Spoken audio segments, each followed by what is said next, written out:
Hello, hello, and welcome to the daily transmission. It is Tuesday, May 2nd, 2023. Oh my God, can you believe it's May already? I know that that's such a thing to say at the beginning of any month.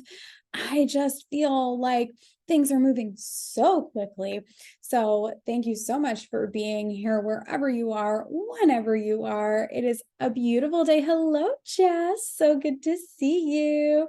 I have already had another flow since I saw you last night. Our a group of our friends from our yoga teacher training, we all went to the yoga studio and did a hip hop flow, and we were just obnoxious, if I'm honest with you, just like giggling and laughing, and Jess is cacawing at us while we're in crow pose, and it's just nice to something that is often very serious to make it not so serious, because life does not have to be so serious all the time. And actually, I one of my friends who came yesterday, I'm gesturing to my side because she flowed next to me over here last night. And so she booked a session with me. I'm so excited to get to start having sessions with my YTT fam. But it was so like, I just could not even, y'all. Okay. It's taking me, uh, uh, let's just call it Mercury retrograde, right? First of all, tourist seasons are always a time where I'm like a little sticky and a little like meh, and like my thoughts don't exactly connect because I'm thinking like five different things at once and I'm following many different streams of thought. That's because the sun is just shining a whole spotlight on my 12th house. 12th house being the house of the unconscious mind, mental health, your connection to intuition and source power and things like that. So my mind is just like on another planet right now. And with that said, it's always something like I've noticed, and I encourage you, if you want to get to understand not astrology or really any of this in like an intellectual way, intellectualizing it is one thing. I don't need you to understand it. I need you to be able to feel it in your body. I need you to be able to understand and discover rhythms and to be able to observe patterns, whether those patterns are positive, great, let's lean into them, or negative, great, let's address that and create a new experience. That's really why I'm sharing this information with you. That's really why I bring astrology into this at all. Is just to give you a sense of awareness. This is not something that you're going to use to be like, okay, tell me how to live my life. Wrong. Okay. What I have noticed historically is that during Taurus seasons, yes, I'm in this space where I am like in deep thought, a lot of things that maybe I'm ordinarily like either just like repressing or putting to the side or, whatever, neglecting in favor of what's in front of me. Taurus season is a time where I'm examining all that, but also sometimes I speak too quickly. And I guess what I mean to say is like, I am unpacking a lot of thoughts, I'm processing a lot of things, and I'm trying to like take action or like move into it before I've actually fully processed what it is that I'm, thinking. So that I'm intentionally recognizing that pattern and moving like I'm like one of my yoga teachers says, like I'm moving through honey, right? Like I'm moving through molasses, like just very slowly, very intentionally, because who knows, anyway, so I had one of my yoga teacher friends, yoga teacher training friends, book a session with me, and so just out of curiosity I went and I pulled her chart and was looking at her intake form. And her intake form, when you fill out the intake form, I ask you a few questions so that I can have a better understanding of why it is that you're here. When you book a session with me, we could talk about so many different things. We could talk about, I mean, literally anything, any part of your life, anything that you've ever asked, like, why am I like this? How can I, create a new experience? That's what I'm here for. And so that, oh shit, I almost just like knocked over my Celsius. So that can mean a lot of different things. And so this person asked, with help finding love, with help finding, romance, I guess. And so I go and I look at this person's chart, and I'm going to publicly say it now, right? I pulled your human design chart, and wouldn't you know it, every single center is defined except for the identity center, right? The identity center, which for her is not just undefined, but completely open. So not a single gate defined, nary a gate defined for her in the identity center. And then what is the not self question for the identity center, y'all? Does anybody know? Am I looking for love and direction? I'm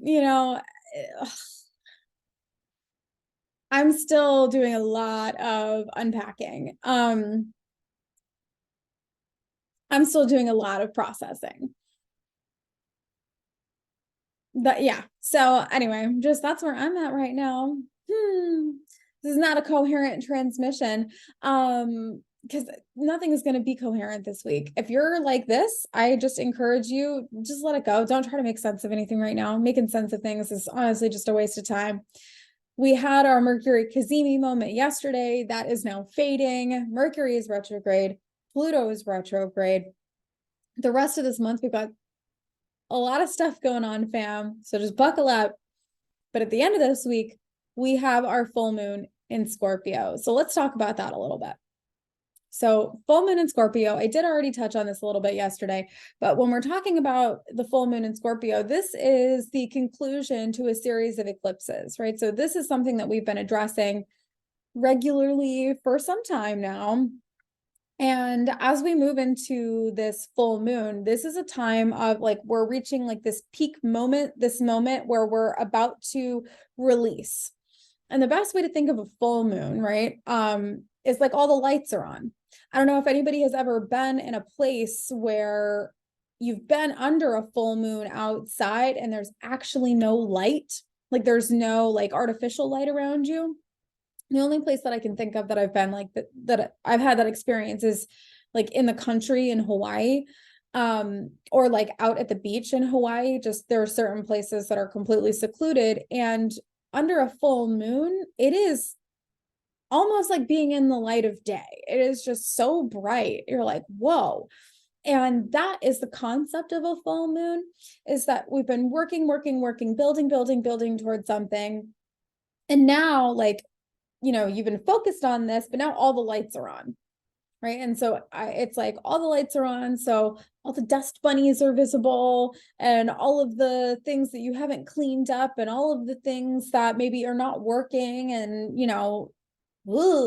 like the chaos cannot be unseen. Okay. That's the concept of a full moon.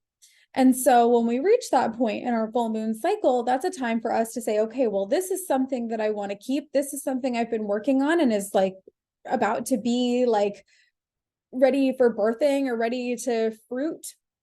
And then all of this needs to get cleaned up and put away. And because this, after we are ready to fruit, we need to rest, and so that's what I am wanting you to take attention to, like call attention to. And then specifically when we talk about Scorpio, we're talking about, I call like Scorpio can sort of be a wild card, especially like I have people who ask me about, let's say like a Saturn return, and your Saturn maybe in like the 8th house, it's the house of Scorpio. I call that like the wild card house. Like you never really know exactly what's going to happen there. We just know it's going to be a deep emotional experience, and probably not brunch talk, right? Scorpio is transformation, death and rebirth, sex, the taboo, the occult, right? It's deep emotional experiences, and really things that like we all have some level of an experience with. And it's usually, like I said, like something that we don't consider like polite talk. It's like shame-based. It doesn't have to be, but that's what, society, it tends to look like that. So when we're talking about what it is that we'd like to release, this is something that you need to address. Now, I also would like you to, if you want to take it up a notch, like really just like kick it into high gear and you want to like test your astrological skills, look and see where Scorpio lives in your chart. For me, Scorpio is in my 6th house. So this is the house of day-to-day processes, day-to-day life, organization, systems, and health. Just so happens that I didn't think about it astrologically before I took the action. And I just want you to hear me every time I say that, because I say it to you pretty frequently. I didn't think about the fact that we're in a full moon week when I made an appointment with a functional medicine doctor, functional movement doctor this week. But with Scorpio, us having a Scorpio full moon in my 6th house, probably on Wednesday, he's going to tell me some things that I need to release in order for me to have better health, in order for me to have an increase in energy and in productivity for that day to day, increasing my happiness quotient for my day-to-day experience. Well, if that's not the Scorpio full moon for me in the 6th house, and then if I reflect on the last couple of cycles that we've had this experience, I mean, a year ago, I was just about starting my regular yoga practice. I have done yoga for a long time, but I wouldn't say that it was a practice until about the last year. It is a daily practice, and yeah, that would be about the last time that we had the Scorpio full moon. And so this is, if you want to take it, you can reflect back on the last couple of times that we've had this experience. And even like what were we doing at the Scorpio new moon? Right. And so that would have been about 6 months ago in Scorpio season. And that was, I think, about the time that I made the commitment to start my yoga teacher training this year.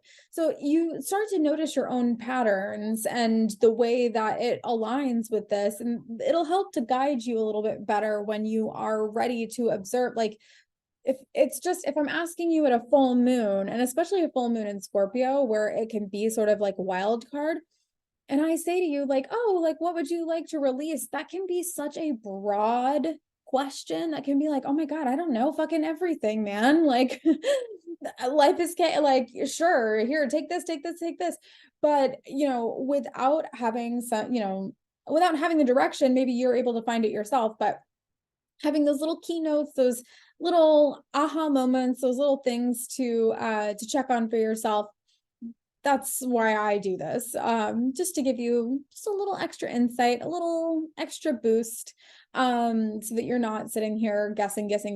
But yeah, that's really all I have to say today. I am obviously in a very Mercury retrograde headspace right now.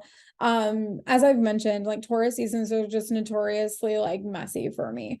And so I'm trying my best to move slowly and intentionally, and yeah, without being in reactivity. And I will tell you, the yoga certainly helps for that. Like just not acting in reactivity or in like repressive energy, just facing life head on, one breath at a time. So that is where I will leave you. I will be back tomorrow for the next transmission. We'll talk more about the Scorpio full moon. I do have something coming to Substack later today, so make sure that you are subscribed. I also have a Mama Capricorn or an Ask Mama Capricorn post coming to Substack later this week. So if you want to submit your question and your chart for next week so that I can dedicate a whole post to you, you got to go be a paid subscriber. So go subscribe, join our subscription. It is $11 a month or $77 a year, and you get to ask me a question anytime. So I will see you tomorrow for the next transmission. And I hope that you have a beautiful, beautiful Tuesday, my friends. It is the day of Mars, so go take some action.